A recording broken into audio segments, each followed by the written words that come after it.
All right. David, I will wait to hear from you until I start doing anything. Okay, you're right. I'm going to once I get live.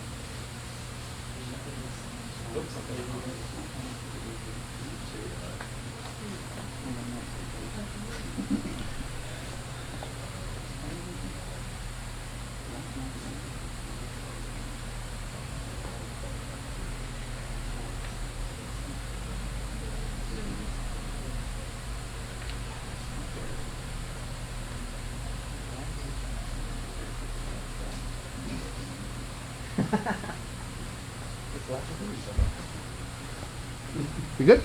Yeah. And YouTube too? Yeah, YouTube's up. Okay. All right, everybody, welcome to Grassroots Motorsports Live, presented by CRC. We're going to be starting the show in just a couple of minutes. We are live here in Ormond Beach. I got an MX-5 Cup car behind me. We got John Dean and Glenn McGee from Six Sideways Racing right over there, getting ready to come talk to you folks. I am going to take this opportunity to go to my personal social media page and share this very broadcast with all of my friends, all 6 of my friends. And I suggest that you guys do the same thing while we're waiting for a little bit of an audience to build. That'd be a fine personal favor to me, and we will be rolling here momentarily. Look, it was that easy. That's how easy it was. I am an emotionally stunted man-child with a 4th grade education. I was able to do it in 3 clicks. So hopefully you will have just as good luck. All right, we look like we are going here. So stick around, join us in about 30 seconds for the official start of the July 26th edition of Grassroots Motorsports Live, presented by CRC Industries. Stick around, folks. We'll be right with you. Are we good?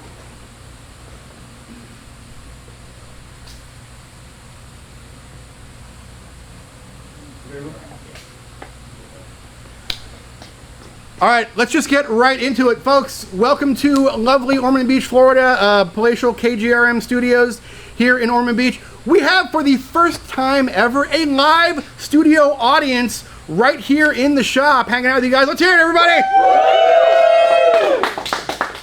That was really just my parents, actually. No, this is very cool. This is an exciting thing for us. We have a lot of folks from the local sports car community, local SCCA members. A brand new Subaru club that just started here in the Daytona area has representation here tonight, and we're really excited that that folks want to be a part of this and want to come hang out with us. And we also gave them free pizza and CRC goodies, so it was not a completely one-sided operation.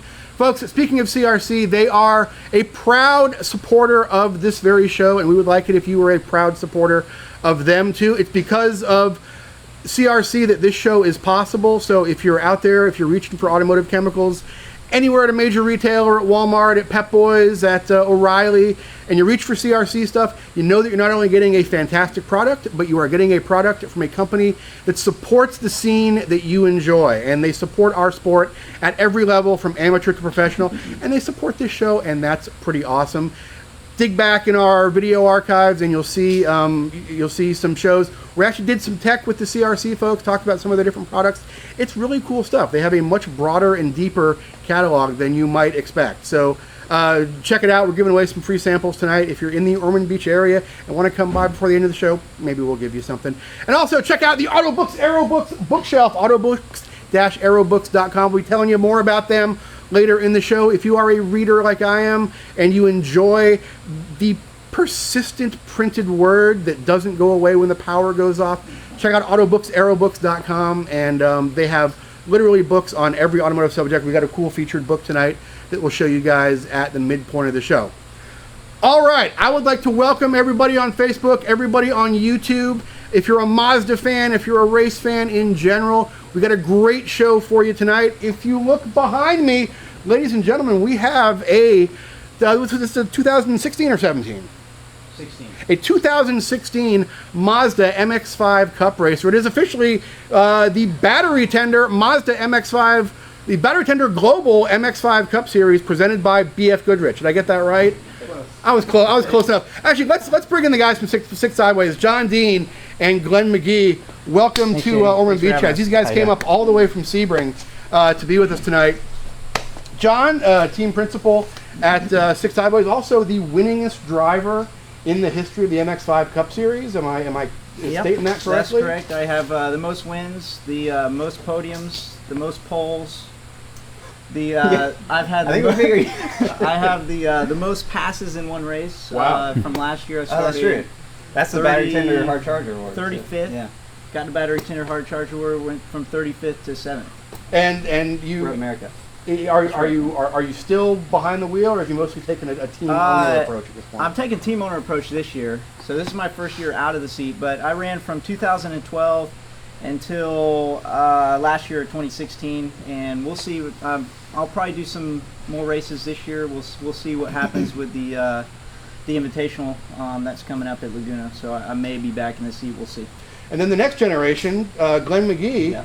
On the Mazda ladder, if you guys are familiar at all with Mazda's Motorsports program, they have a phenomenal sort of progression ladder that you can work your way up all the way into and Mazda Road to Indy They or do. It's into Le Mans team. the Mazda Road the 24. They also have the Mazda Road the Indy, but the Mazda Road the 24 is a grassroots program. They pull champions from SCCA, from NASA. And I'm a special one, I guess. Special. He's very special. Very special. Where I came from iRacing, so I came from the virtual world. So I'm their virtual to reality driver. So I won a Mazda sponsored world championship on iRacing. They invited me to the Mazda Road the 24 shootout, and from there I won that. Was able to join Six Sideways Racing and compete in the Global Mazda MX-5 Cup.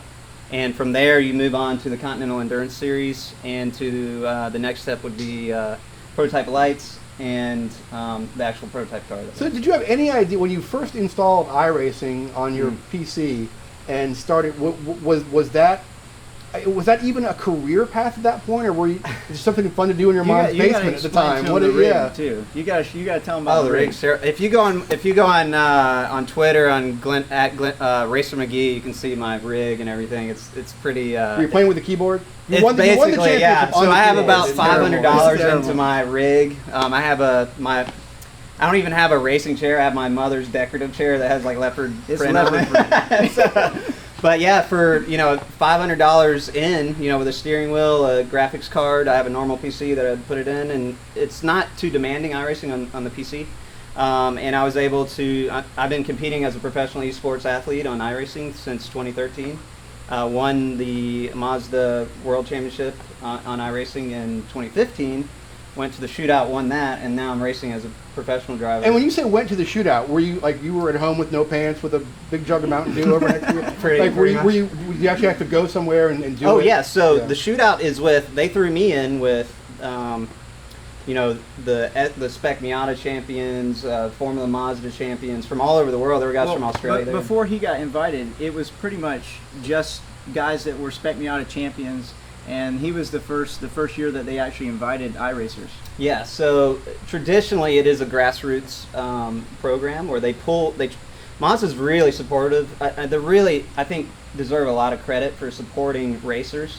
I mean, if you look at an IndyCar grid right now, over 50% of the drivers have come up through some Mazda program, and they're really big on supporting grassroots and grassroots drivers. So they try, and the guys that are everybody, all of us that are spending money to go to Sebring or Mazda Raceway Laguna Seca, the race, and do these club races, there's an opportunity to move up, and Mazda supports that. So traditionally, since 2006, they've been doing the Mazda Road the 24, and as John was saying, I'm the first virtual driver to go through that program. But yeah, it's traditionally just if you win a championship in SCCA or NASA in a Mazda, then you're eligible to get in there, and there are some at-large candidates that are chosen by Mazda to go in there as well. But it's a really good program. All right, well let's talk about your element. Actually, let's get the whole gang in here, and we'll kind of take a closer look at the car. So if everybody wants to come over, maybe hang out back here on the back side, we can take a little bit closer look at the or if you wanted to sit over there and hang out, that's fine too. But the pizza's over there. The pizza is over there. So. I was lucky enough to visit Long Road Racing about a year ago and they have a fantastic facility. They have a fantastic, and every single MX-5 Cup car comes out of Long Road Racing in Charlotte. So you can't really sort of build your own MX-5 Cup car, but when you get one, It is a highly standardized, built to a very, very high standard, and pretty much ready to race. So you were telling me earlier, you guys have like 7 or 8 cars at Yeah, 6 we sideways? have. I think we have 8 of them. And to circle back to what you were saying, you get the car, it's completely built except for a driver's seat. Obviously, you and I would probably sit in a bit of a different seat. Yeah. So you get to custom fit your seat, but everything else is ready to go. You get window nets. It comes with belts. You can change belts, but everything else you have to keep on the car. Every little piece has to stay on the car. And that doesn't mean you can't do anything to the car. We can still change ride heights. We can change, rake angles of the car to affect the balance. We can change toe, camber, caster. We have compression and rebound changes we can make. And then the front sway bar is also adjustable. So there's a lot of things that we can tweak and tune to make the car, better for different tracks and different for each driver. And how much setup do they normally require? I mean, when you guys get a car delivered to you, how much testing do you normally have to do to find that? Obviously, there's a good knowledge base out there at this point. Yeah. But are they fairly equal coming out of long road racing? They come out of long road racing, but no setup. So you have to set the ride heights. You have to set up everything. They just kind of make the car straight, and every team is going to run a different setup, and they don't want to give any one team an advantage by giving them a setup car versus not set up. So they just kind of straighten the car out, put the shocks in the center, and send it out the door. When we were running the old generation car, the NC chassis, we were changing settings constantly. So when we first got this chassis, I put together, the beginning of 2016, I put together a very rigorous test schedule, which Glenn was able to, I think you did almost all of them. Yeah. But we went all over the country. We went to Laguna twice. We went, where else did we go? VIR, Road, Atlanta, a It was bunch about of Sebring. It was about 6 Mainly different. put in a lot of miles at Sebring. And The goal was not only to get Glenn and our other drivers a lot of seat time, but also to develop and engineer the car to get the car set up. And I think it was about 3 days in, so it was our second event. We were in Laguna.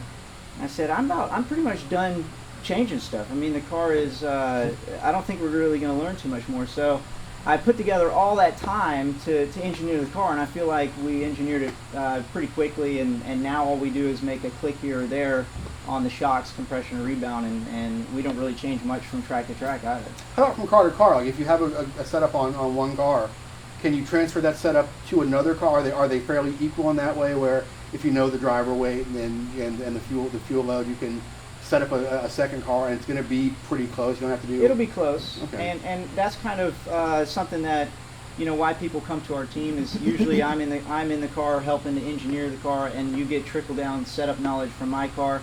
We have Nathaniel Sparks is my teammate. He's currently running second in the championship this year, And is the current champion. And is the current champion from winning last year. And so he's out there making sure our equipment is top notch. And if I drive a car and I think, okay, this car's perfect, and then Glenn drives it. This is a bad example because him and I drive a lot very similar, Yeah. but if he drives it, he might think, okay, the car's a little tight, let's make some adjustments. So we get it very close with what I like, and then we may go up or down here or there for the other just guys, tweak some but it's for really drivers. small changes. So give me an example of cost. I think we're talking about a complete ready-to-race car minus seat is like $59,000. About $59,000. Which is a really cheap way to go pro racing. Yeah, I mean, considering you guys run with IndyCar at most of their venues. yeah, there's not many other pro cars you could get your hands on that are anywhere near that ballpark. So for some people it might sound like a lot of money, but for a race car it's very cheap, very inexpensive. Well, and you're competitive out of the box, so Right. you're not. Yeah, You're not spending extra money beyond. If that. you're not competitive, it's not the car. Right. So Yeah, and exactly. if you yeah. look at our series, when we competed the first year, I think we had 56 entries at Mazda Raceway Laguna Seca. We had like 45 drivers. A lot of cars yeah, on that so track. it's, Yeah. and it's all professional racing. We're sanctioned by IndyCar, like you're saying. So the show they put on is fantastic. We're sitting in there getting ready to get in our cars, and Sebastian Bourdais or whoever's walking by, and like, oh hey, yeah, I'm a pro too. But yeah, it's fantastic, the series they have in the cars, and that you can just get it straight out of the box from the factory and run in a professional race with it. So let's talk about the car a little bit. These show up at Long Road Racing as complete Miatas. These aren't built from bodies in white, but they strip them down fairly substantially. Yeah, they strip them down to basically nothing. Yeah, they install the cage. Come out. Yeah. To do the cage work, everything has to come out. You know, wiring harnesses, dash, everything comes out. So. Yeah, let's take a look inside. But you know, they still try to maintain sort of a street car look, because that's kind of the essence of the series. So you'll see, you know, some stock panels here and there. See inside there, Ed. They try to make the dashboard continue to look factory. It is very much gutted behind there. There's no air conditioning in this car. There's no radio, but you know, they install the switches which we need for ignition on, and we have a trans and differential cooler in these cars. Which is really nice. You can take this car out to endurance racing. Like we ran VIR 13-hour last year, and we finished 3rd and 4th overall at the 13-hour in these cars. And having those diff coolers make it nice. For a 45-minute race, you know, it still helps, but for those long endurance races, the car is completely equipped to do that right off the bat. And this ballast box is basically a spec ballast box. It's a spec ballast box, and it's spec ballast weights. Okay. You have to buy them from them. There's only 2 different types. There's a 5 pound and a 10 pound. And if you were to disassemble that and take the lid off, you know, they're just basically steel plates that we add in to offset the driver weight to minimum weight. So what's the minimum weight? Like what's your with the driver in complete? It's 2,415 pounds. And how tricky is it to make that weight? I mean, how much? We have to add weight to get up there. So for me and Glenn, we weigh 150. So we were in a competition though to get down to 145. Originally, it was going to be 2,350 pounds. That was the original weight when we tested. And then right after we finished testing, they said, "Oh, by the way, it's going to be 2,415."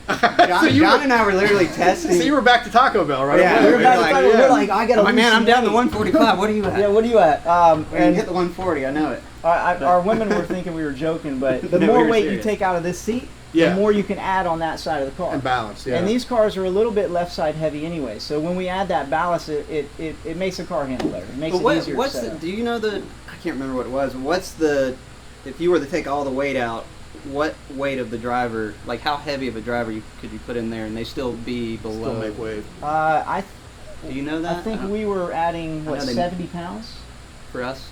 I want to say it was 70 pounds plus like 27, right? So it's 100. It's about 100 pounds. So you're talking about a 250 pound driver, yeah. So they can still make if weight. you can fit in this car, you'll make weight. yeah, and they're fairly roomy inside too. I mean, they are fairly roomy. The cages are designed really well. You know, we put the seats down pretty much as low as we can go, and obviously your center of gravity goes down a little bit, and technically the car will handle a little bit better. But you know, a pretty big driver can get in here. I'm 6'1". We've had guys. I think the limit's 6'4", I believe. Yeah, that'd be tight. Well, I'm saying, but for safety. I know purposes. Kenton has driven these, and he's a giant. So yeah, 6'4", 6'5", something like that. But yeah, they're pretty spacious. So interior doesn't have a lot of additional stuff in it. You've got the nice roll cage in here. Everything's Which, if fully you look at this gusseted cage, and triangulated. It's an overbuilt cage. And it's gorgeous. I mean, the guys that are doing the welding for the cage are fantastic. I mean, the work speaks for itself if you dig in and look at it. But you know, the shocks mount to the stock towers back here. I mean, there's a little bit of an addition for what, the fuel cell plumbing back here, maybe. Yeah, they cap off the trunk area, so any of the fuel and trunk area is blocked off, so there's no fumes or extra chance of a fire getting to you. So they build a firewall in, which is really nice, and then in the back we can pop this if you want, but get that out of there.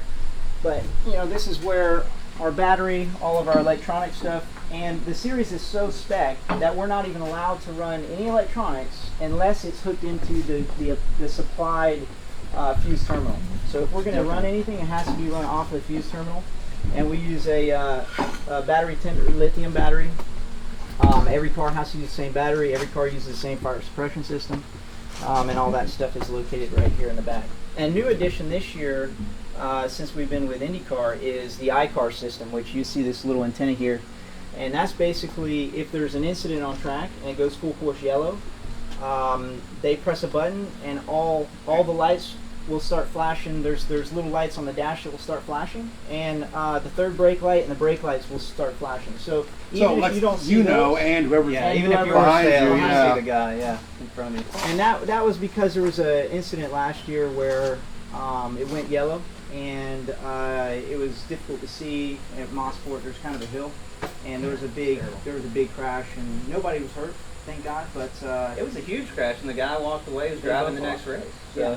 Really? Walked away. Well, it's like a over 100 mile an hour entry. These cars are super lightweight, and we have the BF Goodwrench tires, and we have so much grip in these cars that we're faster than Porsches sometimes through certain corners. And Yeah, the minimum speeds through the corners in these cars. so are Motorsport insane. turn 2, if you can imagine that corner, that downhill, Yeah. very fast corner. I think we're entering there at like 115, 120. We're at the top of 4th or 5th. Some people run 4th, some people run 5th gear. so 100. So it is a triple fast digits. corner. And the guy, there was a car parked right over the crest, and the guy was following somebody else, and the guy in front sort of went away, and there's a car there, and he just smashed into it, but he was racing the next race. So, a testament to how safe they are. Well, too. yeah, and that, I guess that brings up the question, like how much can you damage one of these cars and still get it back on track? Are they We were talking fairly about resilient? that earlier. They you can buy anything on this car you can buy from Mazda, which is good. So we've had a few big crashes. All of our drivers have walked away with no injuries at all. So that's good. They crush, and they're fairly soft when you hit, so it's safe for the driver. We've replaced the entire car in front of the firewall, so everything, the frame rails, everything. Wow. And got the car back up and running. And sometimes after you fix the car, it handles better. You never know what you're going to get. So I think we've had 2 or 3 cars that we've repaired that were big hits to straight to concrete with no tires. Cool. Which we lost one at Toronto. Well, you guys run a lot of 2 street weeks ago. courses too. Yeah, we were at the Indy race in Toronto. Indy race, yeah. Well, I don't think we had to. That one went pretty well. Toronto went pretty well considering it's a street course, and we're all crazy, man, in these cars. So there's going to It's a be fight. some rubbing and hitting here and there. So going to a street course is you're always kind of fingers crossed. Well, so give us an idea of the level of competition. I mean, if you look at like a runoff spec Miata grid, the top 20 cars will be within a second and a half. So What are if the you were to spreads like? take the top 5 guys out of spec Miata and put them in the MX-5 Cup, I wouldn't expect any of those guys to be on the podium. Wow. It's that competitive, and you're going against the best of the best because Mazda's saying, "Hey, if you win, you get $200,000." So obviously, really good drivers are going to want to get in there and win that money so they can continue to race, bigger and better things. And the other thing you got to think of is Mazda is always trying to reduce the barrier for entry for drivers, and this series from any pro series is the greatest value in racing. You won't spend a house to get into the series, so more talent can get in there. So there's a lot more. We actually had a GT1 world champion competing with us. Wow. We had 2005 GT1. We had a guy that won Le Mans twice, and so and he's I don't know where he. But this guy's leading the pack most of the time. But it's like John's saying, it's a battle the whole time. We're just three wide in every corner. Actually, I would invite your viewers to go to if you go on Facebook on Mazda Motorsports site, they upload broadcasts of those races, and they it's some of the best racing you can watch. Fantastic. Because we're just beating each other up the whole time. So, Glenn, what was your first actual on-track experience? Well, were you a racer before you started racing? No, I had a program with Sony that I won a national competition to get into for some track time, but I've never had any real serious track time, and I was actually more or less in the shootout. Wow. Basically, I was shoved in a car. I was actually very confident because I was doing well in sim racing, which is, if you think about barrier for entry for that, the guys that finished on the podium with me, there was a guy from Spain and a guy from Japan. And there's guys from all over the world on the grid. So I had good confidence, but I still had a lot of unknowns, and it was raining my first day, so it was during the shootout, very high pressure competition, Mazda executives everywhere.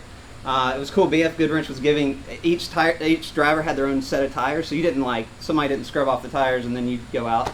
So you had to actually take care of your tires and things like that. But it was pouring down rain at Carolina Motorsports Park. I don't know if you know. Oh yeah. And nobody knew the track. There were huge pressure, and I was so nervous. And John will vouch for this, but the BF Goodwrench rain tires are insane. It doesn't even make sense how much. It doesn't make sense. Wow. I would put the rain tires versus, like, if you asked me to go on a dry tire or BFG's rain tire, like a different manufacturer for the rain tire, I'd probably go to the rain tire. I think our delta was only 4 seconds between a completely dry track and to a full wet track. Wow. So I went out.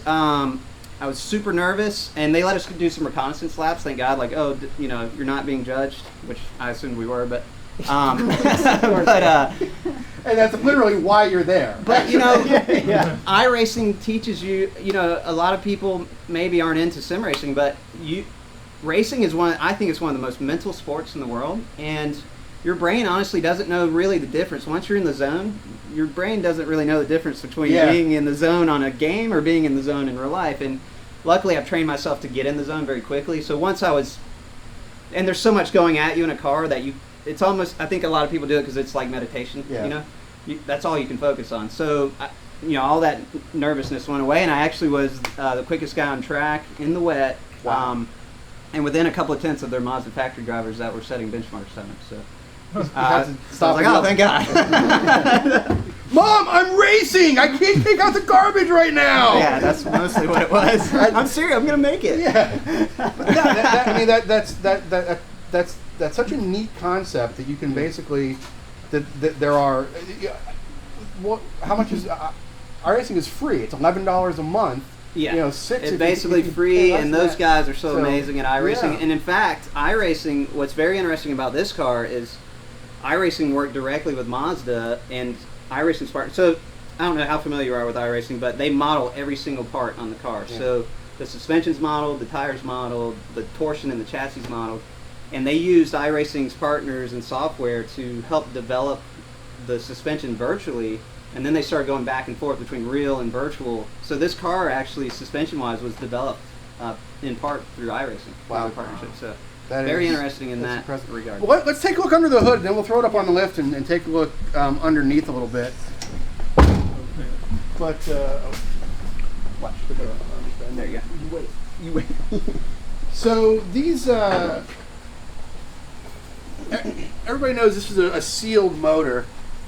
Tell us what that means, basically, and well, this is just a street car motor. So it's their Sky Active 2-liter, and the seals are to discourage people from going inside the motor. So there's a seal here, one on the oil pan. There's one actually in the back on the intake manifold. There's 5 seals in this motor, so you really can't touch anything. There's and those are like little tape, these little guys. And inside of them, I believe, is a microchip. Okay. They don't really tell us too much about them, obviously. There's poison in there. Yeah, who knows? But being the Sky Active motor, it's direct injected, so it has a fuel pump on the back of the motor that's mechanical, and that is also sealed. So everybody gets sealed motors. So this car engine comes out when they build it. So they can work on it and do what they have to do when they're constructing the car, and then they seal the motors and put them back in. And do you guys notice any performance difference throughout the course of a season? Like what's the durability level like on these things? I imagine it'd be pretty easy to tell if a motor starts going off. Well, luckily we have an in-house dyno. Okay. So we can run the cars over the dyno every weekend and see if the cars are moving around. So as soon as we get them, we put them on the dyno, and we notice about a 6 horsepower increase from the engine being new to being worn in enough to use. So they do pick up some power, when they free up a little bit, because every new motor is going to be a little bit tight. So we monitor that, and then after every weekend, if possible, we roll them across the dyno, and if the motor is going down at all, we will take it out and put a new one in. But we have Sparky. He's got the same one. Right? He's got the same motor he started with before last year. So he did Oh my the gosh. preseason testing on it. And his, when we put it on the dyno, I want to say was either the worst one or the second worst one. They're all pretty close. They're all yeah. pretty close. We're not talking about 20 horsepower difference. We're talking about 2, 3, 4, you know, a little bit here and there. So his was the worst, and then now his is one of the best. So you never know. You just got to kind of keep checking. And does the diff have to do with that too? Like getting the diff to wear? The in diff has to free up, trans Yeah. has to free up, and of course it's a chassis dyno, so all the drive line freeing up will show yields to wheel horsepower. But yeah, we've only had to replace motors mostly because of drivers that do something silly. You know, grab the wrong gear at the wrong time and over rev it, And these, you can rev them higher than the red line. John doesn't like it, but I watched the video. I cringed. Oh. If you're in 31st, he doesn't like it. If you're fighting for third, it's a little different. But there, I mean, John did, like John was saying, he did. Not only was he competing in the Pro Series, but at the end of the year, after full season testing, full year of racing, they took the cars, the VIR, to the 13-hour and finished 1-2 in their class, right? Oh, wow. 1-2 in the class, 3rd and 4th overall. 3rd and 4th overall. We were beating So- cars that were like Aston Martins and stuff. You know. Yeah, Continental and again, these cars, things World are Challenge cars. insanely fast in the corners because they're so light, and you have the BFG tires. And The BFGs So- are incredible. I'll tell you what. Why don't you guys throw it up on the lift? I will take we'll take a little commercial break here while you guys are doing that, and give me a minute, and we will talk to our folks. David, do we have any questions for anybody out there that wants to know anything specific? Any questions we need to? Is the oil regulated by the series? Oh, that's a great question, guys. Is the oil regulated by the series? Everything is spec. So we have a spec coolant, we have a spec brake fluid, we have a spec engine oil, spec trans oil, spec diff oil, spec brake pad. The only thing not spec is the driver. Okay. Yeah, I like it.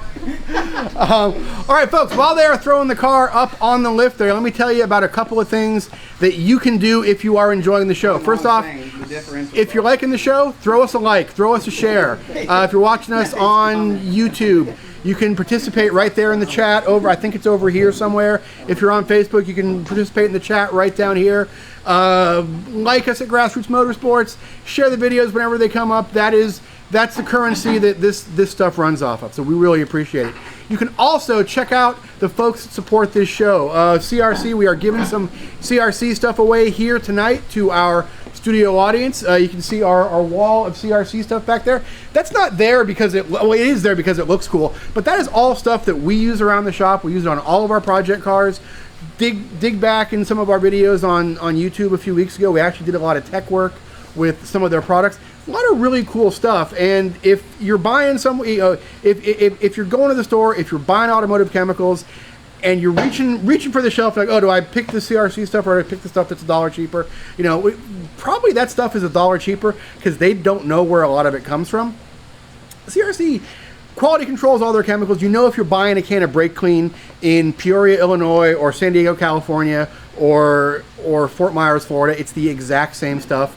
It's all good, and best of all, they support the world that we have fun in. They are supporters of amateur and professional motorsports at every level, and they support this show, which is another bonus. So check them out at crcindustries.com. We are happy to have them aboard. Also, check out autobooks-aerobooks.com. You can see the Autobooks Aerobooks bookshelf right up there. We think it's really cool that a brick and mortar old school bookstore wants to be a part of our newfangled modern internet thing. I think that is a really cool thing because ultimately it's all about sharing information. If you're in Burbank, if you're in Southern California anywhere and you don't go by Autobooks Aerobooks, you have wasted a trip to Southern California because it's not only a really cool bookstore, it is sort of a hub of the Southern California automotive scene. And just, you know, you go there on a Saturday, there's going to be somebody sitting there signing books, answering questions. Jay Leno is probably there hanging out. You know, it's a really cool fixture of old Southern California automotive culture, and it's a really neat thing that they're involved in this show, and it's really cool to have a bookstore supporting our. It's cool to have an old media supporting our new media, and we appreciate that. You can check out this book here. This is not the actual book. This is a stunt book. That's why it's so thin. But this is Thomas Bryant's 25 years of MX-5. Thomas Bryant, a very, very skilled and respected automotive journalist. The entire history of the first 3 generations of Mazda MX-5s. And we'll throw up a link. They actually, Autobooks, Aerobooks actually has some signed copies of this that you can buy if you're an MX-5 fan. And they have a lot of awesome Mazda and MX-5 material there at Autobooks, Aerobooks, and we'll throw some links up to those guys. So yeah, folks, we appreciate you watching us on the internet, but we also like it when you go and buy books and you put books in your house and you have them there, because there's certain things you can just learn from reading a book. So it's an honor to have those folks aboard. You guys having a good time? Yeah. This is our first ever live. I feel like we have a live studio audience and we're giving stuff away. I feel like Oprah. That's so we're very, very proud to have the folks here tonight. You guys, I think we timed this fairly well. You guys about ready to head up in the air? Let's see. Yeah.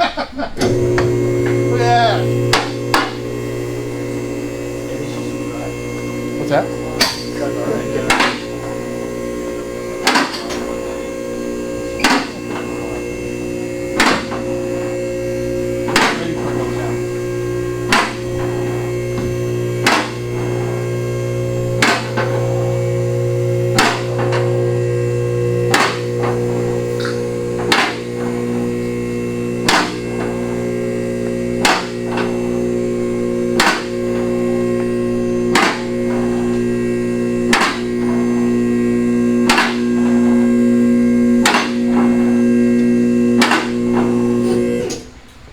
By the way, I don't mean to hold the rest of the content hostage here, but if you are enjoying the content that we provide you guys every week on Grassroots Motorsports Live, presented by CRC Industries, and you would like to actually read something in print, you can subscribe to our print magazine, Grassroots Motorsports. Go to grassrootsmotorsports.com/live deal.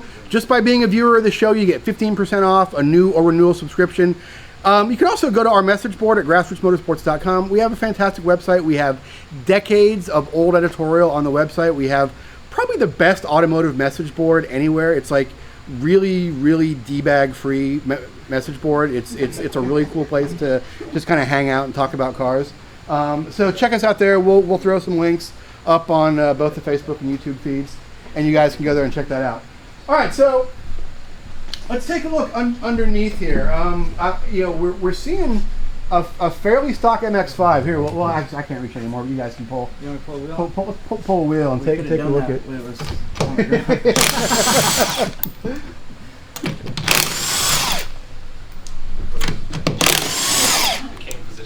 yeah. Feel free, guys. Oh yeah. If we could not show the shock settings. Okay. You want to scramble? You want some masking tape? Yeah, you want a piece of tape or something? That'd be great. JG. Here, right over here. Oh, you scramble and say that's our secret.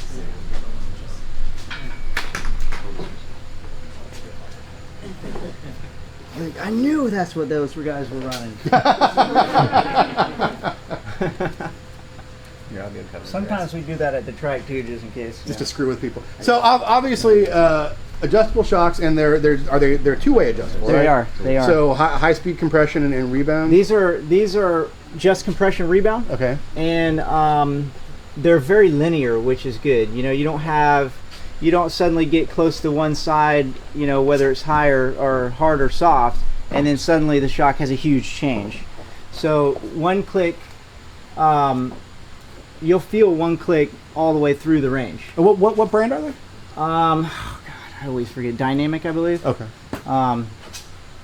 But they were a lot better than the previous shocks that we used to have on the NC cars, which I won't put any names out there, but these are, way better. Well, yeah, I'm looking here and I'm seeing like the bushing, the bottom shock bushing. That's still a stock rubber bushing there. All the bushings are stock. The control arms are stock, uprights, wheel bearings. Everything is stock aside from the brake pads. The rotor is not a stock rotor, but there's no difference between really this rotor and the factory rotor. This one just has the Brembo name on it and is slotted, but no real advantage there. That's just to make sure everybody's running the same hardware. Brake pads, we run a Pagged race pad all the way around. They've been very helpful. They a lot of times have tech support there for if anybody needs them. The braking force of this car is incredible. I mean, the brake zones are extremely short. I actually wish they were longer because it would, make it a little easier to pass. But between the tire and the brake package, I mean, you're going way into the brake zone before you have to touch the pedal. So give me an example of durability. Like, how long will you get from a set of brake pads? How long from a set of tires? What will they be competitive? We can easily do an entire event on a set of pads. Wow. We could do almost 2, but at this level, you're spending quite a lot of money to transport all the way across the country, and get yourself there or whatever. So you don't skimp on brake pads. So we put a new set on every weekend. Pull the old ones, use them for testing or throw them away. Yeah, okay. We just take them and chuck them. The sway bar is adjustable. I think most of the teams are within 2 different settings on the sway bar. Some of our drivers run different settings there, so we kind of switch back and forth between sway bar settings. But shock settings, we don't really have to change too much. We change a click of compression, click of rebound here and there for different tracks. We change ride heights. The shocks are threaded like any other coilover would be. So the biggest change on these cars that we make is a rake change. And rake is your differential of front ride height versus rear ride height. So if you have a lot of rake, that means the rear of the car is quite a bit higher than the front of the car. And that really affects the dynamic of the car. So if the rear is higher, the car is going to want to turn in better, but that's also going to mean the rear of the car is going to be loose. So we adjust the rake of the car to change what we need out of it. So what about bulletproofing? I mean, these are mostly stock street cars to begin with, so I'm sure they're fairly reliable. Is there anything you guys do or anything you monitor that's wear items? We do a lot of preventative maintenance. Okay. So if you're transporting out to Laguna Seca or Mazda Raceway, Laguna Seca, sorry, you're not going to go 3,000 miles out there and then break a wheel bearing on your first, in your race 1. So we do all wheel bearings all the way around every two weekends, and we've never had one fail, but we do it just in case, just so we don't. So that that's a big thing. You lose a wheel bearing, that could be a big deal. So every now and again we have to replace a shock if it starts leaking, but these things are pretty solid. As long as you're not running into people, you got a pretty good car for all year. So what are my if I bought the car and I'm having you guys transport it and do weekends, what are my weekend costs gonna be like on something like that? It depends on whether you own the car or whether you're renting a car from us, which there's a bit of a difference there. But sure. if you were to own the car, your season's going to cost about $85,000 is what you would have to pay the team, and then you'll have to pay entry fees and tires. So, and you're required 2 sets of tires per weekend, or 1 set per race, basically. So you're required to buy them whether you need them or not. So that's so the truck can get there with the tires. And tires are for us not very expensive. It's under $1,100 per set. Oh my God! So in racing terms, that's not a lot. No. If you go buy a Pirelli, you're looking at a lot more money. Yeah. So. It sounds like objectively a lot of money, but in the pro racing world, It's nothing. It's, I mean, it's, you guys are yeah. on track with IndyCar. Yeah. You probably raised Our And we have a season full budget. broadcast team. Yeah. And everything Our else. season budget is like their tire budget for one weekend. And So- that's why the competition is so high, because the barrier for entry is so low, and they make it so affordable and such a high value for racing. And BFG has a lot of technology in these tires, and they put a lot of time in. They really love this series and work on developing the tires, and they try and provide as much value and make it as cost effective as possible as well. So what are your fans like? I mean, I'm sure you guys have to do the autograph signings and the typical pro race weekend stuff. I would think that a series like this would attract. I mean, you're going to attract a lot of Mazda nuts to begin with, which are a very passionate, knowledgeable Yeah, they group. are. It's great. But do you get a little bit more of a hardcore fan rather than just a casual fan? Or are they he gets a crazy amount. It's insane. I get all the gamer nerds. I'm the gamer nerd, so I get all the other gamer nerds. Well, I was walking through the paddock in Toronto a couple weeks ago, and I'm just walking through the paddock. I'm nowhere near our rig. I'm not even near the MX-5 camp. And some guy stops me, and he's like, "Hey, man, where's Glenn at?" Talking about him. And so this guy remembered me from last year when we were at Mosport, and he was asking about Glenn. He didn't recognize me. He recognizes the people that I'm with. No. That's all. Yeah, I guess so. Yeah. So, you know, he talked to me for a little while and was wondering what Glenn was up to. And I run into a lot of people that either recognize me from other years, other tracks, but the Canadian fans, are amazing. Wow. You know, Yeah. that's a tough trip for us. And you know, we like going there to race because Mosport's fantastic. And Toronto this year, I was bummed that I wasn't racing because that's a neat track. Yeah. So, but the Canadian fans, man, they're They're really awesome. big They're into so motorsports. cool to be around. Yeah, you feel like a pro driver for sure when they're around. But John, you know, before I even started, so I was a sim racer, but I would watch real racing, obviously. And John actually, oddly enough, was a hero of mine because in 2012 he joined the MX-5 Cup, and I would watch that. So it's weird to be on the same team as my hero that I've been watching for a while. And you know, we get a lot of guys that have never watched our races before, and they'll come there for IndyCar or something else, and they'll say, "Oh my God, your racing was the best race we saw all weekend," and they're huge fans after they see it. So. Yeah. What was the transition like for you as a driver, going from the NC car to the ND car? How much of a learning was it? Was it night and day? Was it a logical progression and evolution? I drive a lot of stuff. For me, it wasn't. You know, I'm at tracks all over the country constantly, and random people are like, "Hey, drive my car. I want to see what it'll do." And sometimes I'm like, "Well, that'll cost you." You know, especially if I don't want to drive it. But you know, so I transition cars very, very easily. A lot of the guys, you know, take more time. Everybody's a little bit different. But this car is a little different to drive. The older car, I would say, is harder to drive to about 99%. The NC car was twitchier. I'm not sure if it's a difference in tires. It might be a little bit the new tire versus the old tire, but it's partially this chassis, this shock is a better shock than the old car used to have. And this car is a lot easier to drive up into like 98, 99%. After that, it's a little it gets a little twitchy, but up until there, the car is way easier to drive. And I think that's why you see these crazy, you know, 16 car plus trains that we have. Swapping 3 and 4 positions at once. Yeah, which for the drivers, we hate it. Most of us, I want to qualify on pole and drive away and never see anybody again, but you can't do that in this series. Well, we have a huge draft effect as well because we're a convertible car, so we make punch a big hole in the air. So the draft actually comes into a huge amount of play for us, which is something. You know, we do have drafting on the sim, but really there's a huge strategy to the drafting. Not only the draft in front of you, but the back draft from the car behind you. So there's a lot of strategy with the draft, and it does play almost a NASCAR element to our racing. Yeah, so how would you rate the sort of the reality of the sim currently based on these cars? And can you duplicate your setup in the sim? You can get really close, actually, particularly with this car, because well, I don't want people to go back and look at my iRacing rate. Never mind, it's way different. But again, like I was saying earlier, is Mazda worked with iRacing a bit on developing these shocks. So from iRacing's perspective, they've never worked so closely with the manufacturer and been able to really get that data. And you know, I think John will say right when I got in the car, super fast. Yeah, he was scared of me. We get to testing, and we get to Mazda Raceway. Got it right this time. Yeah.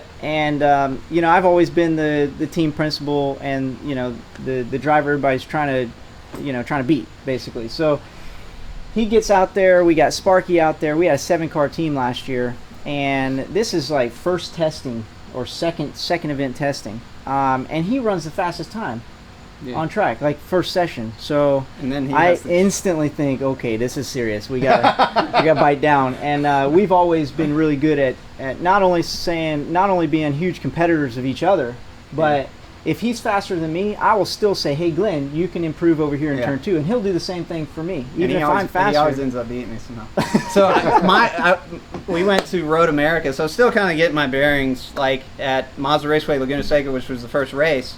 The one issue I had from going from the simulator to the real life was my brain did not understand the mirrors. It was like, you know how, when you're driving down the road, you subconsciously know where the cars are if you're in your car. And So I couldn't. My racecraft was terrible, you know, because I didn't know what was around me subconsciously. By the time we got to Road America, I was, you know, it was like being in the simulator, and I ended up leading. Button to look left. Yeah, it was my third event. I ended up leading the race, and I had the fastest lap. And then on the very last lap, John stole it from me. I was like, yes, I got the lap record, and then it was like, no, John took it from me. I was like, oh, okay. So usually he ends up figuring out a way to be faster than everybody somehow, but he likes the competition. I like the competition. So we actually didn't really talk about the shop much. You know, we're switching gears a little bit here, but tell us a little bit about the history of the shop. Yeah, I'm taking a guess here. Six Sideways was at one point involved in the drift scene. Well, I was personally. Okay. And Six Sideways came from, you know, just kind of the way I like to drive, and I was a hired gun for years. Instructed for different racing schools. Skip Barber was the big one for a long time. From '99, I think I started at Skip Barber, until I started the company Six Sideways in 2011. Was when we really opened up as a car shop. Before that, it was just me. I was a driver, a coach, you know, whatever people need me for. Did a lot of drifting, and as soon as I, you know, thought I need to come up with a good name, I already knew what I was going to go with, because it was just kind of something we always said, hey man, you're Six Sideways out there, you know. So we actually started out, believe it or not, in Lemons and Chump Car racing. Oh wow! So I had two Toyota Paseos, and being that I was at Skip Barber, I had a lot of guys that are like, hey man, I want to go get some time in a car with a lot of traffic before I start racing Continental or wherever they wanted to go. So I'm like, well, I got a great place for you to go. So that worked out really well, and it just kind of, everything was just by kind of luck and by meeting the right people. And you know, I didn't have a lot of money to invest in. I had no money to invest in it. I got a loan for $5,000 from my brother, and I got a lift and, you know, some small odds and ends. And next thing I know, it's just, the thing is just snowball effect, and the following year we're pro racing, and now we're, I would say, probably the most successful MX-5 Cup team statistically out there, you know. And I think that's huge. Another testament, the Mazda, if Mazda didn't have the MX-5 Cup and was supporting you, you couldn't have done it in another series, I can imagine. And now it's still kind of weird, you know, we get to the track and we have a massive semi truck and a huge awning, and I still have to remind myself, like, that's our stuff. You know? So it's crazy to see where we started and where we are now. That's cool. And we have a good group of guys, a lot of employees. These guys, I mean, they work harder than any normal mechanic would ever work. Because, you know, typical mechanics, they come in, they work their, you know, 8 to 5. Go home, have the weekends off. Our guys, they'll work Monday through Friday, Saturday, Sunday, come right back to work on Monday. Sometimes I'm like, listen, don't come in on Monday. And half the time they still come in. So they're awesome. And Nathaniel Sparks that we have back at the shop, and like I said, he's our one of our best drivers. He's a returning champion from last year in the series. And he also wrenches on the cars, and he fixed my truck. That's how I got here today. Wow. I didn't get a chance to tell you that. We had a huge leak, oil pan leak. So he pulled the oil pan off today, got it back in just in time for me to hit the road to come here. So that's awesome. All right, let's work our way back a little bit while we still got this thing up in the air. So, what additional cooling for the trans here? Yeah, additional cooling. So it's got a, you know, it pulls the fluid off the bottom of the transmission, goes through a little filter, back to a pump, through a double cooler in the back, and then back to the trans. And the diff and trans cooler, which you can see there's a little leak here we got fixed, but it's actually a double cooler with a fan, and it's thermostated, so it'll kick on when it gets over a certain temperature and then go back off when it needs to. Obviously this car's dirty because we just came back from Toronto. Yeah. But this car had a little bit of excitement at Toronto. You were saying this car did. One of our guys, he just avoided this massive crash and stopped right before he T-boned somebody. And there was cars kind of all around him, so he had to back up to go around them, and he backed up and hit the wall. And destroyed the left rear suspension. So we threw a whole new corner on and got him back out for race 2, and he had a fantastic race in race 2.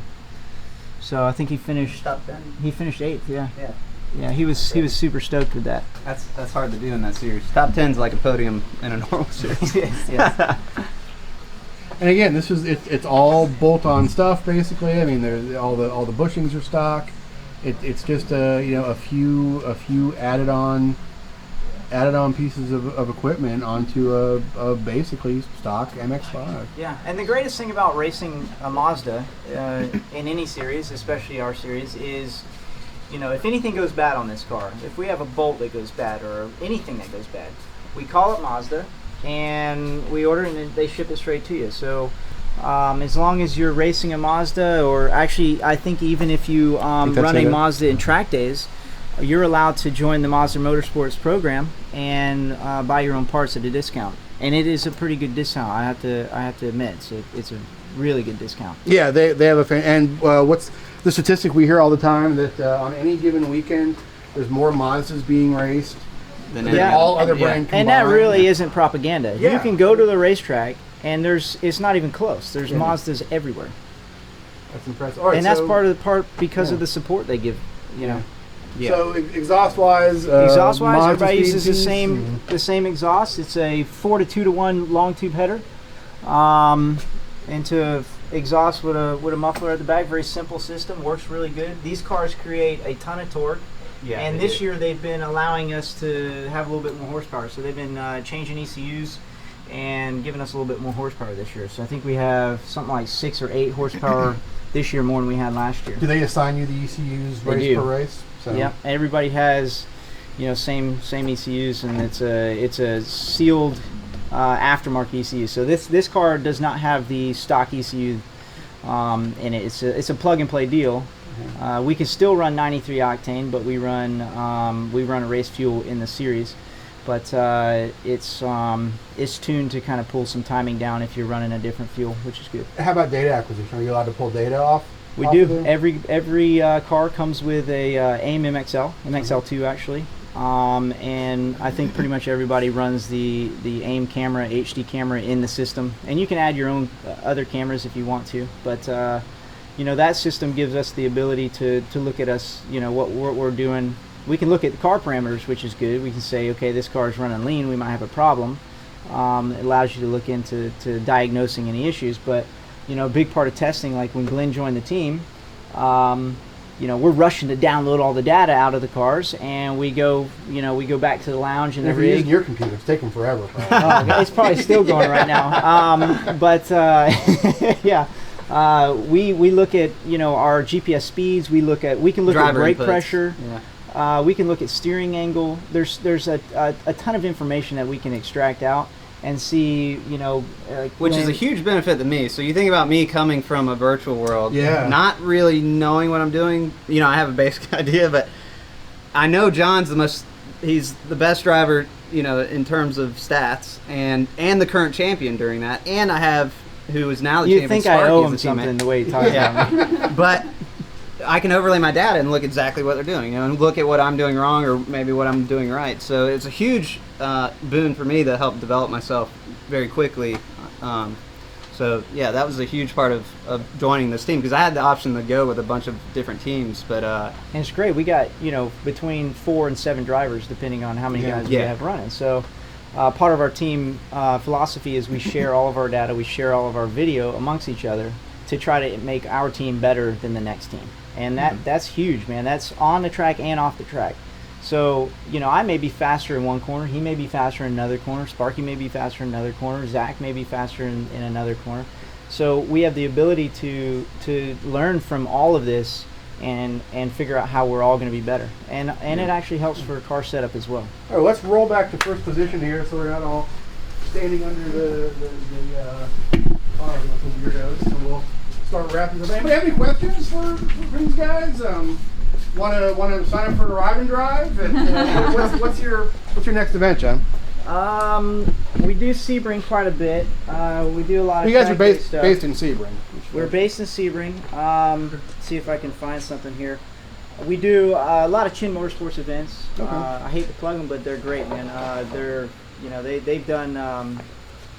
Basically, if I want to drive anything at all, I can show up at their event, and they give me a lot of professional courtesy, and they're good people. They run really structured events, very good track times. So if and they're at all the major tracks. They're all the ones you want to fantastic go tracks. to. So if you want to get cheap seat time, to get going and to figure out, what your path in motorsports is going to be if you want to race, or even if you don't want to race and you just want to drive your car on track. That's the best place to start before moving on. And you guys aren't just doing MX-5 Cup. You're doing Spec Miata and any. Yeah, we have clients and everything. Anything that somebody wants to do in a ride and drive. You still doing any jump car and lemon stuff? I haven't recently. It's been a few years. I miss doing it. It was so much fun. But at some point, you can't do everything. Yeah. Have you gotten the chance to get out on? Yeah, we've done lemon stuff and. You did VIR, didn't you? Yeah, they're fun because you just beat each other up and. That's basically. Yeah, and you're not worried about the car. So a big thing for me was. That's the free trial account on iRacing. That's my car, man. Well, that's my baby. Yeah, I have partners and sponsors, but still, damage is damage, and that's kind of always in the back of your head. So it's nice to go out there and not worry about it, really. Well, from your perspective, it costs the same amount of money to get an MX-5 Cup car to the track as it does a Toyota Paseo. It does. Your transporter but costs once you're there, it's a little bit cheaper. Right. So yeah, your transport costs are the same. Yeah. So it makes sense for you guys to be in sort of a high-profile series. Well, guys, thank you so much for coming out tonight. David, we got anybody online that wants to know anything before we? Yeah, some of them have been answered. How much top end does having someone on your tail add to you? Someone's drafting behind you? Yeah, backdraft. That's a good question. So with the open cockpit, we're limited to about 119 miles an hour. Once you get close to 119, it's very hard to continue to accelerate. As soon as somebody pulls in behind you, for them it feels like they've just hit nitrous. I mean, you can literally feel it accelerate, and you'll actually be able to grab sixth gear and continue to pull. And I think we've seen speeds up over 125, 126. I think we've seen a 128 somewhere this year. Yeah. Toronto was surprisingly slow, even though it had a massive straightaway. It must have been an uphill down the long straight more than we thought. But in the lead, to answer the question, I would say it's probably worth maybe 2 or 3 miles an hour, which, to streetcar guys, it doesn't sound like a lot, but 1 mile an hour difference is huge. That's the difference between getting by somebody on like a 550-foot straight, I think. Oh yeah. If it's enough to go from here to here, that's all you need. Yeah. You need 5 feet sometimes. Especially when you got 10 cars on a 3/10 of a second. So I would say 2 to 3 miles an hour from the lead car. And there's a lot of games you can play in qualifying. That question goes back to the Days of Thunder scene, where he's talking about drafting, how they practice with the toy cars, and the first car gets faster. But it really does. And in qualifying and different races where the second car is drafting up on the first car, you have a decision to make. If that's your teammate, if you have a decision, you can either stay there, bump draft them, stay behind them and push, or you can go by and leapfrog. And even with that huge draft from the back, as soon as you leapfrog, now you're giving everybody else a bigger draft, and all hell breaks. I mean, people go everywhere. They're like, yeah, we can pass them now, so people go everywhere. So usually it's better to stay in line and don't present other people with more draft than they already have.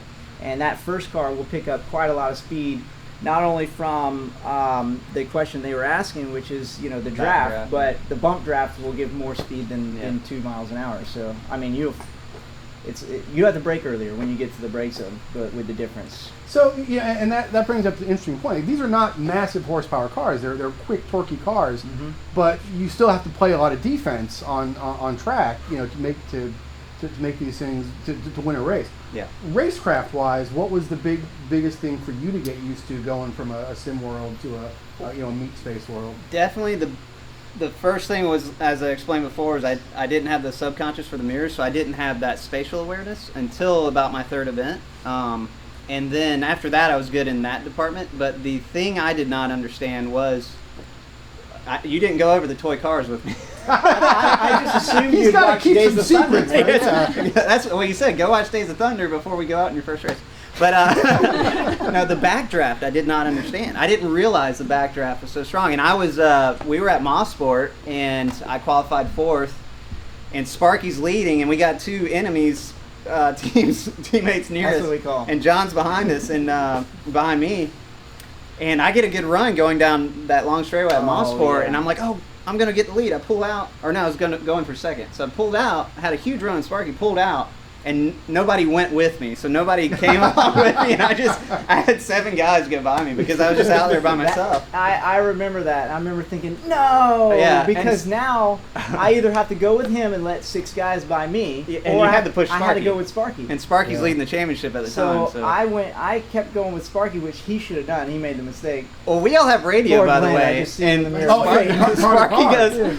Sparky's on the radio. He's ahead of me, and he goes, "That's a bad move." Oh no! As soon as you move, you're done because somebody fills in that spot. Yeah, you were in there. So I went from 2nd to 7th and had to fight my way back. So that's the story of my my season, but That's fantastic. yeah. All right, so sixsideways.com. Sixsideways.com. Yeah, we'll throw that up there. How about you, Glenn? What? If you go to Twitter, you can go to Racer McGee at Racer McGee, or you could just look up Glenn McGee in Facebook. Okay. That's a good spot. So, and also go to Mazda Motorsport on their Facebook site, and you can watch our races as well there. The broadcast. We've had like over 250,000 viewers just on the Facebook broadcast for our races. And we welcome people to stop by the shop in Sebring. We're conveniently located right near the intersection of 27 and 98, where you can get out to the racetrack now. So we moved in there in January of this year. So. Oh, fantastic. Well, how long have you been in Florida? Forever. Okay, cool. Yeah. So- My dad was the announcer for the 12 Hours of Sebring for 21 years. Oh, you're kidding me. So I grew up around the big race. I remember the first year he wasn't announcing. I go out to the track, and I'm all bummed. I'm like, this isn't the same because I always had the VIP. Wow, yeah. so you're his old school dream would That's be awesome. to Yeah. race the 12-hour. Yeah. If anybody out there needs a guy for the 12-hour race, Super fast guy for the 12-hour. All right, folks, let's wrap it up. If anybody has any questions before we sign off here, holler down in the Facebook chat, in the YouTube chat. Anybody here have anything? Oh yes. Okay, so I take it you've probably crashed by now. oh man. We almost got through this. Yeah. Yeah. I had Okay, so how different was it from in the sim world where you just like F5 restart? Oh, I was compared to, like- I can't do that. Did you reach for I had a keyboard? car parked. We were at Watkins Glen, and it was terrible to even think about it. So Watkins Glen's my favorite track now. I love it. Such a cool track. But if you're familiar with it, there's the bus stop chicane, and it is. You're coming off a long straightaway, a super high entry. I think we're entering at 120 something. Wow, it's fascinating. And we were in the wet, and I was making a pass on someone, so I had a blind spot, right? And I sort of tricked the guy into sort of squaring off the corner. So I tricked him into squaring off the corner, and then came on the inside of him and to find a car that was spun dead stop in the middle of the road. And I went instinctively into my iRacing brain. I was like, I'll go right through this car. And then I got on the radio, and I'm like, I'm hurt. So, no, it was... I can always feel my legs in my mom's To be mom's fair, recliner. that Yeah. car did start moving forward. I think you would have missed it. Yeah, and then the guy got it in gear and started to inch forward. Yeah, So he had didn't know no where I idea. was. I'm sure he was confused. Wow. But and it was wet. I tried to get on the grass, and the grass just kind of spits you back onto the track a bit. Yeah, there's nothing you could have done differently. So yeah, just wrong place, wrong time. But yeah, it was my first experience in an accident, and that sort of changed my outlook. I went to Road America the next time. I was super sort of scared getting in the car, like, oh, I hope I don't get hurt again. And then you just get into that racer brain, though, where you get so competitive. And I think I was like, just pushing people, just rubbing people. I was like, but I got up to the lead, the event after that. So, you do get scared out of the car. You do get butterflies getting in the car. I think John talks about even he gets sort of nervous getting in the car. But once you're in the car, you're so mentally involved, and you're so much in that zone, in that zen state, that you don't think about it. So The worst thing is getting in the car. It's the worst thing. Every time I get in the car, I'm like, why do I do this? I feel sick. I'm nervous. This sucks. And then as soon as I start rolling, I'm like, all right, I get it. all the This is why I insurance is do in this. my name in this. Yeah, don't think about that stuff. What was it like? What was your first crash as a driver worse, or your first crash, one of your drivers as a team owner? What did that feel like? As a team owner, because you Yeah. can't see it. Yeah. And there's been a few crashes where, I've had friends in another car where we're coaching. We're both coaching. I'm riding right seat, and I see it happen right in front of me. I'm like, oh my God, no. And I've seen some pretty big ones, and luckily none of our guys have been hurt. But it's terrible, especially being a team owner and a driver. So I'm on track at the same time, and sometimes you see it happen, sometimes you don't. So you come around and you hear over the radio, hey, it's car whatever. Oh no, that's one of our guys. I don't want to name any names and call anybody out. But now you're sitting in the pit lane and you're on the radio like, hey, what's going on? Update me, and the crew doesn't care about you right now. So you don't get the information right away. So I think it's worse because when you're in the crash, at least you're self-evaluating. It's like, am I all here? I'm good, and you're fine. But you're worried about the championship. Well, there goes the championship. But as a team owner, it's way worse because when you're on a team, you see it as being your children or your brothers or sisters. It's like family members out there. So John calls us his ducklings. All the ducklings, yeah. Calling them along. But you're definitely worse because I was racing at Barber at the first event, and John wasn't in. He was just overseeing that event. And you were super nervous. You're like, man, I can't watch this race. I don't go to pit lane anymore. Yeah, he won't go to pit lane. As a team owner, I don't go to pit lane. He gets too nervous. I can't. I'm sick in there. I'm like, I'm out. So I left, and now I go away and I watch from a corner. I'm on the radio still, but for some reason, being in pit lane adds a stress and a pressure that is unnecessary for me. I can't do anything there. I got guys to handle everything that's going on. So I go to a corner and I become a spotter while they're on track. And then when they get off track, I'm the guy that goes downloads all the video, all the data, and then I dig in and say, hey, this is how we need to get faster. Awesome. So I got a question about that Yeah. data acquisition. When you do a download and start looking at the data, what are the 3 top things that you look at first? First, I look at the gap and I say, where is the lowest hanging fruit? Meaning, where are you losing the most time or gaining?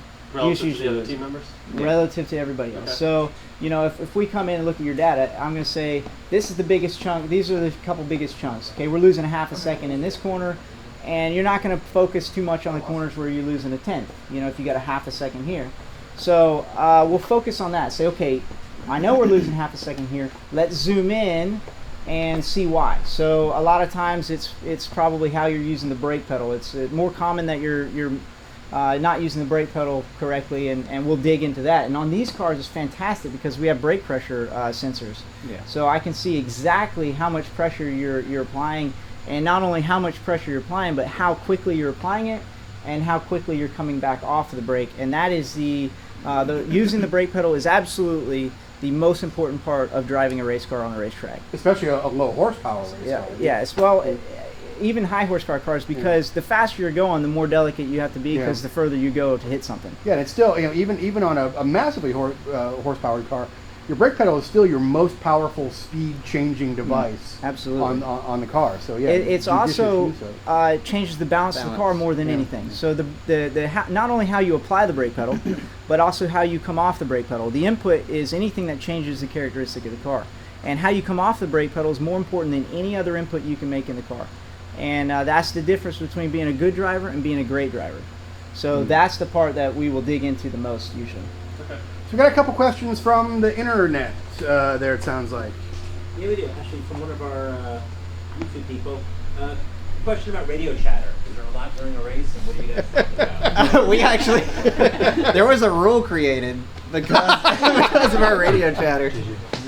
Yeah, we're no longer. Yeah, hang on, guys. So, if you guys couldn't hear on cam, we had a question about radio chatter and how much they're allowed to do, how much they try and do. Are you guys, is a great way to make a pass? Like, hey man, I saw your girlfriend looking at a fella in the pits a couple hours ago. It's funny that you mention that, because there are talks about women in different articles of clothing, usually before we go on track. But yeah, he was just starting to mention they came out with a rule. Basically, we're not allowed to talk to driver anymore, which kind of. So we had all of our guys on one radio. Sometimes we'd split it between who was running up front and who was We'd try not to have more 4 than guys. like 4 guys on one channel. But the funny thing was, this was another sim racing thing though, was on the sim, usually you're talking like crazy to your teammate, your virtual teammate. And when I got in the car, I would talk like crazy. Everybody eventually, by the end of the year, So Drake Kemper was one of our teammates last year. And every single race, at some point, Drake said, "Glenn, just drive the car. Shut up and drive." Shut up and drive. Every race. Every race. I'm like, okay. Yeah, I was like, I don't talk like that. That is actually one of the more fun things to do in the race It car. is having to the sit there and talk. and back we forth. wished we would have recorded all that because Oh man. It's probably best that you didn't. it was you know Most we of we it- don't cuss a lot or anything. It's just Well, but so now that they've changed the rule that you can't do that, do you have to text now, or how do you? That'd be great. You know, We have- I don't think that would go with the whole "don't text and drive" thing. have you? Professional driver. on it. Yeah. I mean, well, John got around the rule by this. So we're all in the same channel, but because we have to be able to get to our crew chief if there's something on track that we need to know. So if John's following me, and he's getting ready to pass somebody, right? So there's a car in between me and John. John decided he would just say, "Man," he would pull out and he said, "Man, I wish Glenn would just pull the left or something." Oh, wait a minute, he did. Oh my God, he did! Because they said they were going to monitor our channels. We weren't allowed to talk directly to each other. Yeah, we had good strategy on the radio. So now we have to actually be on different channels. Yeah, so yeah, they but fixed that. your crew guys can obviously communicate and relay messages. We have a Just crew guy certainly per not channel as now. not as quickly though. No, it's Is it per channel? It's per channel now. That's a new rule again. Oh, yeah, okay. so that makes wow. it frustrating. So do you guys have any? Have you raced long enough where you have some nonverbal communication, or Between you? Sparky and I, it's easy. We Okay. just know what we're gonna do. It's so easy. And I think when people were complaining about, we were just really good on track, like, running as a team, because we really help each other. And Yeah. like he was saying, you almost have a NASCAR-like draft. Well, we go to Road America's 4-mile track. We have a car that's 150 horsepower. There's a lot of draft there. So, we'll be moving all of our cars over at once and leave people out to dry, and then now we're all leading the Yeah. race. So, obviously it upsets other people. So, but with Sparky and I, we've been running for so long together. We'll still do those same moves regardless of whether automatic. we're it's Yeah. automatic. So we don't really have to communicate. And people are like, "Oh, you can still hand signal." It's like, I don't have to hand signal with him. I know where he's going to go. He knows where I'm Yeah. going to go. We've been doing it for years together, and at the same track. So. That's cool. But it is fun to hand signal, and it is fun to talk on the The radio. radios are great. Radio. They didn't like it when I talked too much, but I thought it was But awesome. I like going over the video afterwards and looking at the hand signals that you made. Some of them are in anger to other drivers, and you look at all these hand signals afterwards during the race, and we have good laughs over those. Yours is always the... Yeah, if you get one of these from me, you've done something really good. So what's next for you, Glenn? I mean, you've got a year here. I mean, I've got a couple things in line. So What are your goals anyway? Well, so obviously following the Mazda Road 24, so that would lead all the way to the prototype car. But I'm actually was able to test a Formula car recently with actually an Indy driver as well and an Indy Lights driver, and did really well in that. I'm working with JJRD, which is a driver development. He works with a bunch of Indy drivers and a bunch of our drivers as well. But we're also looking at the Mazda Road to Indy as well. So we do have our partners at iRacing, and we're looking at bringing on more partners. And if that happens, then we may be running both ladders, which would be pretty interesting. So, but as far as this year, I'm hoping to be in the car at Watkins Glen and Mazda Raceway Laguna Seca, as well as the Invitational as well. So the Invitational is we'll get this series runs around the world as well. So there's a series in Japan. They're opening one trying to get launched in Europe and Australia. So they'll bring drivers from Europe, from Australia, from Japan, and race them all at Mazda Raceway. So that's a really cool event. John was in that last year as well. So. Yep. We had a lot of teammates there last year. And how about you? I mean, you guys are in a pretty good position right now. You're probably one of the biggest We're doing great. operations in MX-5 Cup. I mean, Yeah, are you? we're probably one of the 2 or 3 largest teams out there, and it's people could do this on their own. They could get their own truck and trailer and run their own team, but to be part of a team like ours, it's a huge benefit. You get the ability to work with guys like us and look over data. You get setup knowledge. It's really hard to run up against a team like us because how good we are on track, helping each other out, and off the track, trying to always push each other to do better. So that's I think we're pretty strong there as a business and as a team, and we'll continue to do MX-5 Cup indefinitely, I hope. We got guys already looking for next year. I hope to move on to doing something different next year. I can't really say yet, but I hope to run, maybe the next step up in pro racing next year. We'll kind of see how the finances come together, and kind of see how some of the other teammates go to want to kind of follow me and get new guys into these cars. You might be running 2 programs next year. Yeah, that's the goal. That is exciting. Well, let's before we sign off, actually, a couple of shout outs. I heard Glenn Long was out there watching. Glenn, these guys are doing a fantastic job with the cars you build up there in Charlotte. They are very impressive. I was lucky enough to be able to check out the builds on these last year, and it's a really impressive operation. And to see, he's also at every single event. Mm-hmm.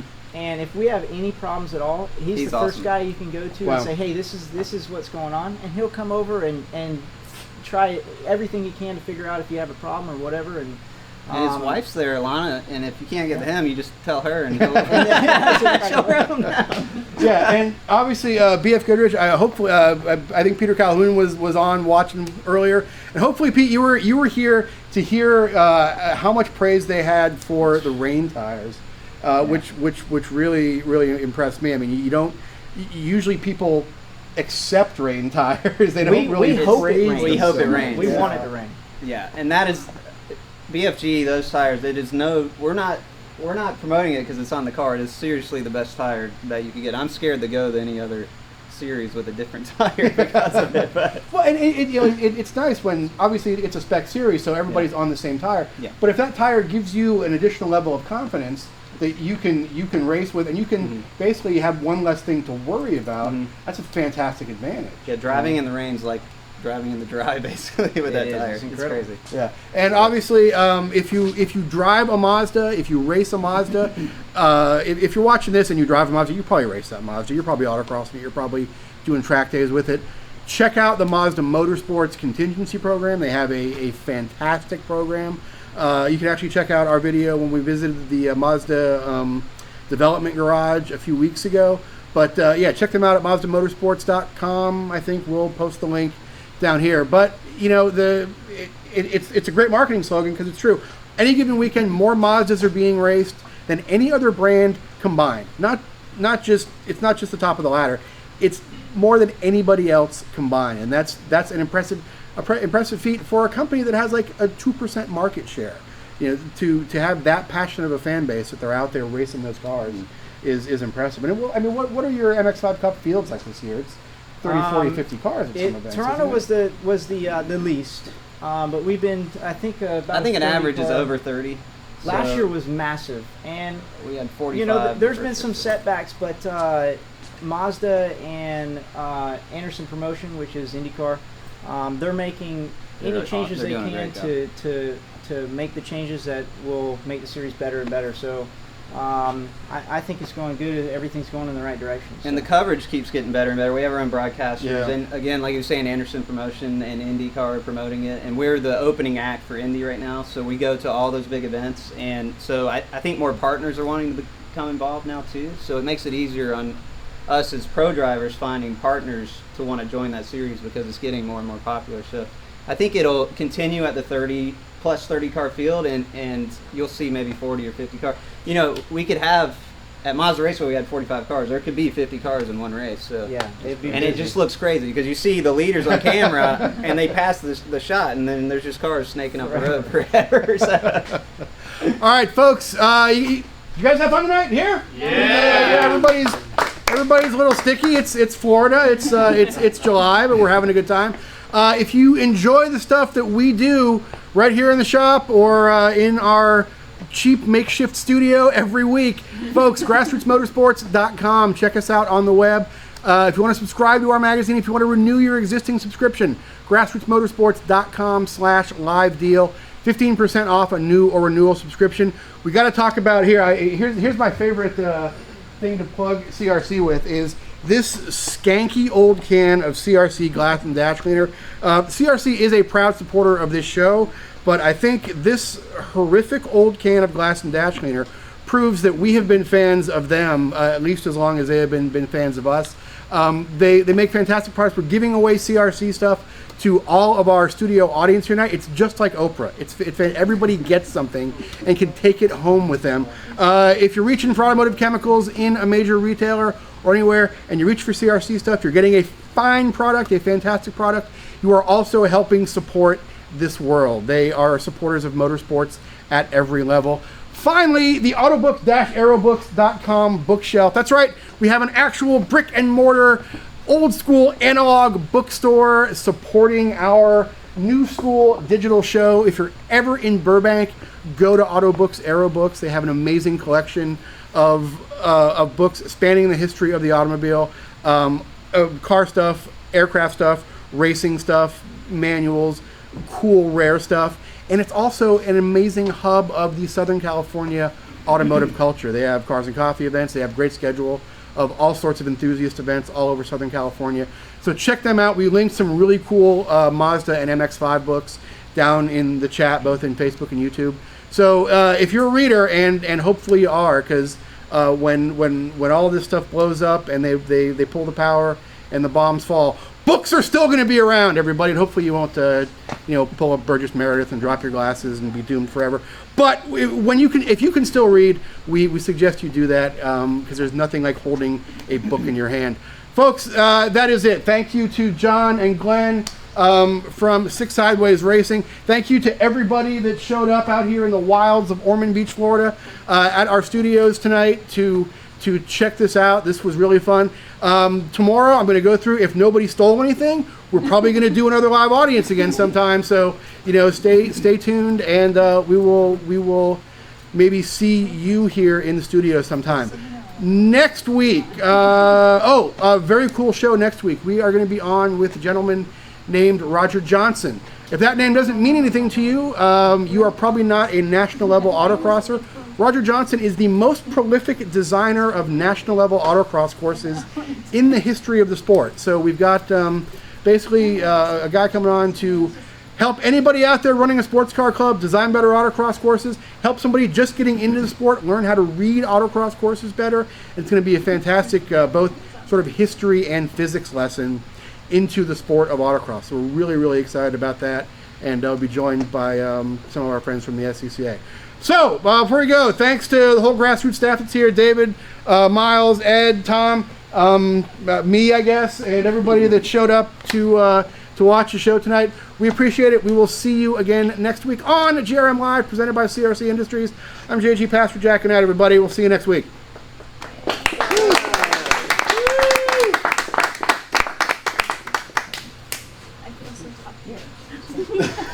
That's right, live studio nights.